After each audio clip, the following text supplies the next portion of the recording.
विजयनगर के राजा कृष्णदेव राय जहाँ कहीं भी जाते, जब भी जाते, अपने साथ हमेशा तेनालीराम को जरूर ले जाते थे। इस बात से अन्य दरबारियों बड़ी चिढ़ होती थी। एक दिन 3-4 दरबारियों ने मिलकर एकांत में महाराज से प्रार्थना की, महाराज कभी अपने साथ किसी अन्य व्यक्ति को भी बाहर चलने का अवसर दे। राजा को यह बात उचित लगी। उन्होंने उन दरबारियों को विश्वास दिलाया कि वे भविष्य में अन्य दरबारियों को भी अपने साथ घूमने फिरने का अवसर अवश्य दे।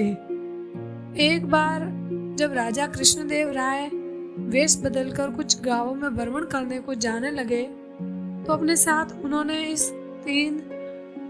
इस बार तेनालीराम को नहीं लिया, बल्कि उसकी जगह 2 अन्य दरबारियों को साथ ले लिया। घूमते घूमते वे एक गांव के खेतों में पहुंच गए।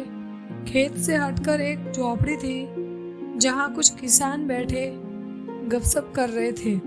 राजा और अन्य लोग उन किसानों के पास पहुंचे और उनसे पानी मांगकर पिया। फिर राजा ने किसानों से पूछा, कहो भाई लोगों, तुम्हारे गांव में कोई व्यक्ति कष्ट में तो नहीं है? तो अपने राजा से कोई असंतुष्ट तो नहीं है? इन प्रश्नों को सुनकर गांव वालों को लगा कि वे लोग अवश्य ही राज्य के कोई अधिकारीगण हैं। वे बोले, महाशय, हमारे गांव में खूब शांति है, चैन है, सब लोग सुखी हैं। दिन भर कड़ी मेहनत करके अपना कामकाज करते हैं और रात को सुख की नींद सोते हैं। किसी को कोई दुख नहीं है। राजा कृष्णदेव राय अपनी प्रजा को अपनी संतान की तरह प्यार करते हैं, इसलिए राजा के असंतुष्ट होने का सवाल ही नहीं पैदा होता। इस गांव के लोग राजा को कैसा समझते हैं? राजा ने एक और प्रश्न किया। राजा के इस सवाल पर एक बूढ़ा किसान उठा और ईख के खेत में से एक मोटा सा गन्ना तोड़ लाया। उस गन्ने को राजा को दिखाता हुआ वह बूढ़ा किसान बोला, श्रीमान जी, हमारे राजा कृष्णदेव राय बिल्कुल इस गन्ने जैसे हैं। अपनी तुलना एक गन्ने से होती देख राजा कृष्णदेव राय शक पका गए। उनकी समझ में ये बात बिल्कुल भी नहीं आई कि इस बूढ़े किसान की बात का अर्थ क्या है।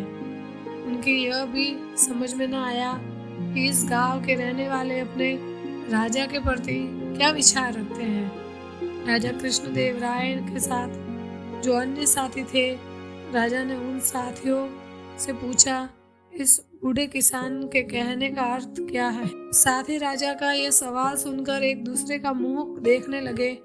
फिर एक साथी ने हिम्मत की और बोला, महाराज, इस बूढ़े किसान के कहने का साफ मतलब यही है कि हमारे राजा इस मोटे गन्ने की तरह कमजोर है। उसे जब भी कोई चाहे एक झटके में उखाड़ सकता है, जैसे कि मैंने यह गन्ना उखाड़ लिया है। राजा ने अपने साथी की इस बात पर विचार किया तो राजा को ये बात सही मालूम हुई।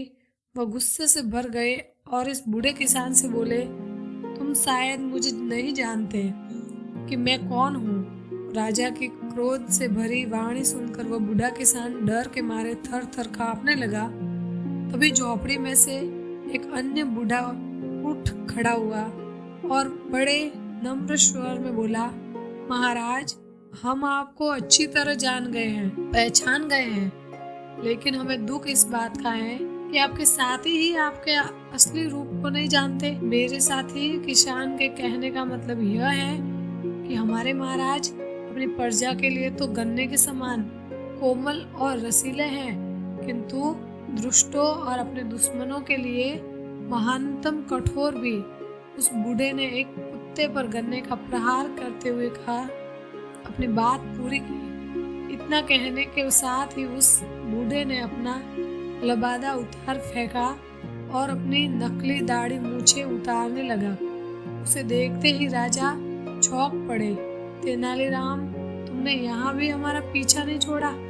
तुम लोगों का पीछा कैसे छोड़ता भाई? अगर मैं पीछा न करता तो तुम इन सरल हृदय किसानों को मौत के घाट ही उतारवा देते।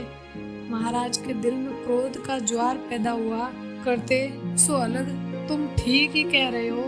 तेनालीराम मूर्खों का साथ हमेशा दुखदाई होता है। भविष्य में मैं कभी तुम्हारे अलावा किसी और का साथ नहीं रखा करूँगा। उन सबकी आपस की बातचीत में से गाँव वालों को पता गया था कि उनकी झोपड़ी पर स्वयं महाराज पधारे हैं और भेष बदलकर पहले से उनके बीच बैठा हुआ आदमी ही तेनालीराम है। तो वे उनके स्वागत के लिए दौड़ पड़े। कोई चारपाई उठा कर लाया तो कोई गन्ने का ताजा रस निकाल कर ले आया। गांव वालों ने बड़े ही मन से अपने मेहमानों का स्वागत किया, उनकी आवभगत की।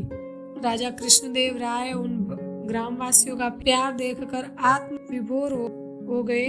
तेनालीराम की चोट से आहत हुए दरबारी मुंह लटकाए हुए जमीन कुरेदते रहे और तेनालीराम मंद मंद मुस्कुराता रहे।